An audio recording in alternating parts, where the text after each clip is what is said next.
ही कारण से न्यायालय के द्वारा सजाए याफ्ता होने के बाद न्यायालय के विरुद्ध करते हुए दिखाई पड़ रहे हैं। इससे अधिक दुराग्रह और दंभ सत्याग्रह के आवरण में संभव नहीं है।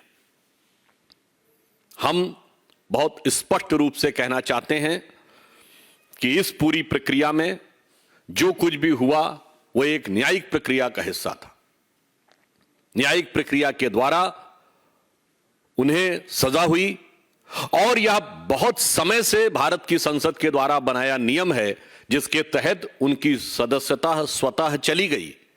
जैसे अगर आपका एंट्रेंस एग्जाम का रिजल्ट खारिज हो जाए तो आप विश्वविद्यालय में प्रवेश ले चुके हो तो वह स्थान स्वतः आपका खारिज हो जाता है।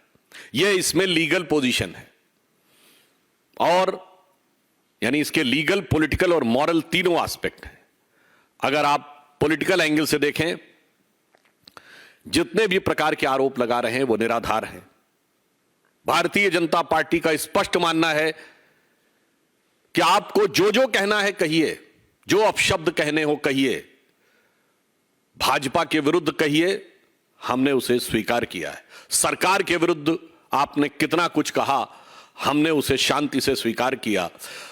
प्रधानमंत्री श्री नरेंद्र मोदी जी के विरुद्ध कितना विश्वमन किया, हमने उसके ऊपर भी शांत रहे। परंतु जब आप भारत के विरुद्ध बोलते हैं, पिछड़े समाज के विरुद्ध इस प्रकार की घृणा और वैमनस्य की बात करते हैं और उस पे आपको जब न्यायालय के द्वारा सजा होती है और फिर जब आप उसमें राजनीतिक आरोप लगाने का प्रयास करते हैं तो इसमें मुझे उद्दंडता और निर्लज्जता दोनों नजर आती है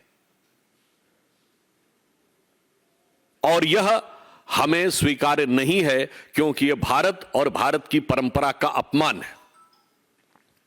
और याद करिए, अहंकार की बात हम क्यों कह रहे हैं? अहंकार इसी नियम के तहत बनने वाले अध्यादेश को फाड़ने में भी था और आज पालन करने में भी है।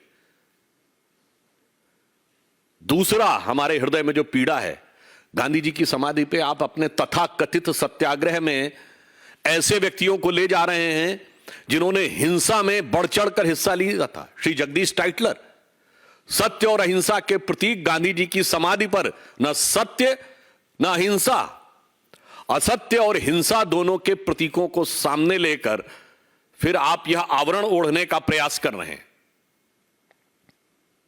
और उससे अधिक हद तो तब हो गई जब कांग्रेस के वरिष्ठ नेता और राज्यसभा में कांग्रेस संसदीय दल के उपनेता प्रमोद तिवारी जी इस सीमा तक चले गए कि जब सजा दी जानी चाहिए तो परिवार को देखकर, यानी गांधी परिवार की पृष्ठभूमि को देखकर दी जानी चाहिए। यानी यह बहुत आश्चर्यजनक बात है। इसके अंदर भी एक संवैधानिक विषय है कि कांग्रेस पार्टी न्यायालय के न्यायिक विवेक से अपने को ऊपर समझती है। It means Congress party considered themselves superior than the judicial jurisprudence of the courts, and they will decide that in what manner and on what basis the court should give their final verdict. इसलिए मैं कहना चाहूंगा कि शायद, जिसे कहावत है ना हिंदी में, रस्सी जल गई पर बल नहीं गया। एक देश में दो विधान इन्हें आज भी चाहिए, एक विधान आम आदमी के लिए और एक विधान अपने परिवार के लिए। वैसे एक सरकार में दो प्रधान तो वो चला चुके हैं और पार्टी में भी दो प्रधान चला रहे हैं, यानी दो प्रधान चला रहे हैं और परिवार के लिए दो विधान इन्हें आज भी चाहिए।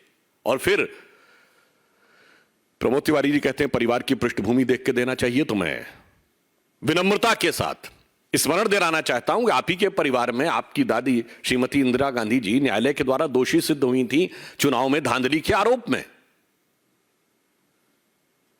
यह आपकी परंपरा है, पृष्ठभूमि है, और उन्होंने अपने को उसके बावजूद इंडिया इज इंदिरा कहा था।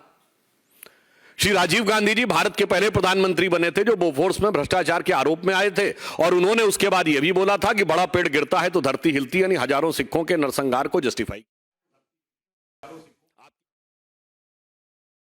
And as the Congress is staging satyagraha to back disqualified MP Rahul Gandhi, it is the BJP in a scathing attack raising how Jagdish Tytler, riot accused, was the first one to be present at the Satyagraha and calling it highly ironical, also saying that Congress cannot take the higher moral ground.